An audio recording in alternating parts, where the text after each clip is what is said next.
working on the boardwalks and just yelling at people to come lose their money.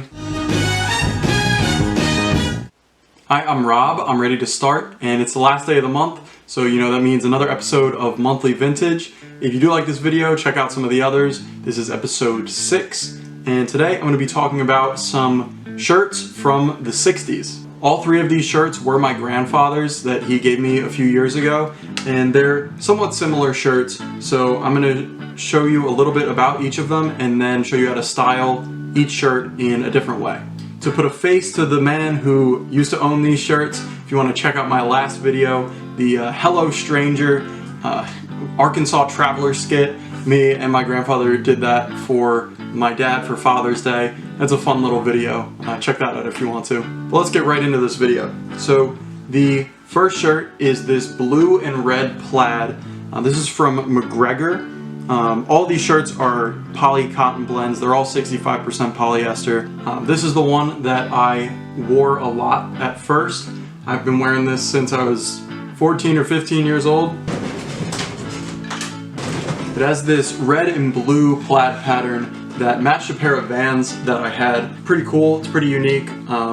Definitely from the 60s. The buttons are this white and brown split. It's got a pocket on the chest, and the tag's pretty cool too. Past that, it's just a pretty basic shirt. I just wanted to talk about that one first because it's the one I wore the most. This one, on the other hand, is a little bit weird. It's got these fine line striped plaid. This shirt is made by Brittania. All these are a size large. This is probably the one I wore the least out of the three.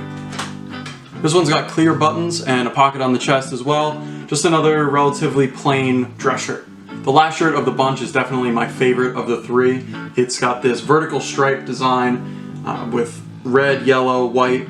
When I wear it, I always say that I feel like a carnival barker working on the boardwalks and just yelling at people to come lose their money. This has got those same white and brown buttons as the other McGregor shirt, because this one is McGregor. Chest pocket, pretty standard fit. I think it fits the exact same as the other one, but I just really like this one on me. It's pretty paper thin. Well, it's probably tissue paper thin from how much I've worn it and washed it, combined with how much my grandfather probably used to wear it and wash it. But I want to preserve it, but I also want to wear it, so it's a tough spot I'm in. In these monthly vintage videos, I usually give you 2 looks for the vintage item I'm talking about. Since I'm talking about 3 items today, I think I'm going to just style each shirt differently. For the first shirt, I'm going to show you how I usually rock this, just with the shirt itself and a pair of khakis, and then a pair of Vans at the bottom, skate shoes, something that looks a little bit older school. This is the simplest way to rock these shirts, so I wanted to get that out of the way first. So I'm going to do a little bit extra with the second one, the blue and yellow shirt. I'm going to rock with some jeans, throw a jacket on over it, maybe some Chelsea boots. These I have, they're a side zip boot. The jacket that I'm wearing in that second look is the jacket from my last monthly vintage. It's from the 80s. I don't really know much about the jacket. It's a mystery jacket, but check out that video if you're interested. For the last shirt, I'm just going to rock this with a pair of shorts. I think the khaki color really complements this best. I've worn it with jeans too, but I really think this color complements the light blue. I'm also going to throw on this short billed cap with this look to kind of play off the colors of the shorts. And on the bottom, I'm just wearing a pair of sneakers. I know I ran through that pretty quick, but it's so hot in my apartment right now because I can't record with the AC on. Again, all those shirts are from the 60s and they're all from my grandfather, so shout out to Papa. So in these videos, I not only show you a vintage piece, but I show you a thrift item as well. So today, I'm going to show you these jeans.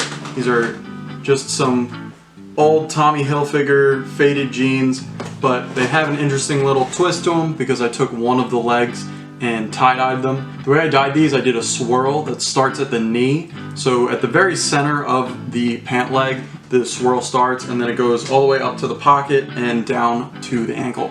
The kind of ridiculousness of the tie-dye didn't really work that well with the straight cut leg and the seam at the bottom, so I cut the cuffs off of both legs of this.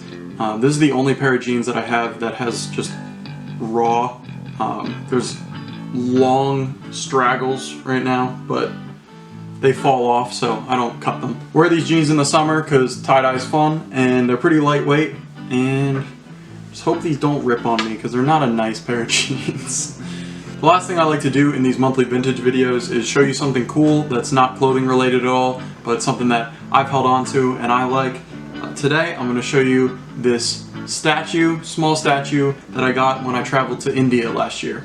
I got to go to India with a program that my school ran where we got to see a lot of the country and speak to businesses that operate in India. This statue is the lion capital of Ashoka.